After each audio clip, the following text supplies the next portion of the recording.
ለሴቱ ማህበረሰብ በጣም አርአያ መሆን ያስፈልገኛል ብዬ አምናለሁ።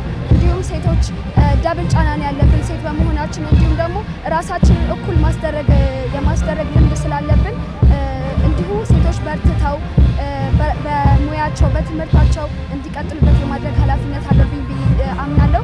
እኛ ሴቶች ደግሞ ሴቶችን ካልደገፍን ከሴት በላይ ሴትን የሚረዳ ስለሌለ በርቱ ላለሁ ማለት ነው።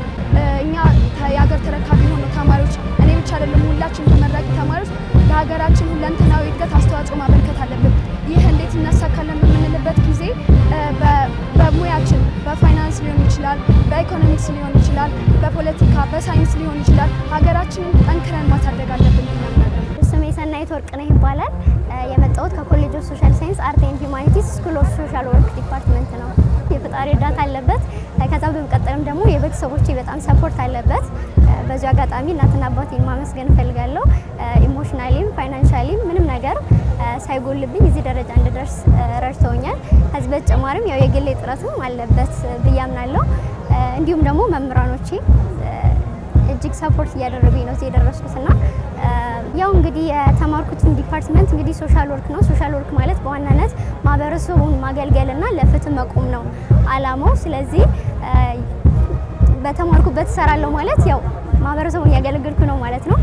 በፊትም ውስጤ ፓሽኔት ነበርኩኝ ማህበረሰቡን ለማገልገል ፍትህ ለማስጠበቅ ማለት ነው። ስለዚህ ኦብቪየስሊ ወጥቼ ማህበረሰቡን ለማገልገል ነው ሀሳቤ። ስለዚህ ያው ከኔ የሚጠበቀው ለማድረግ ሙሉ ዝግጁ ነኝ ማለት ነው። ስሜ ሲሳይ አብራ ይባላል። የመጣሁት ከኮሌጅ ኦፍ ሄልዝ ሳይንስ ሜዲካል ራዲዮሎጂክ ቴክኖሎጂ ዲፓርትመንት ነው።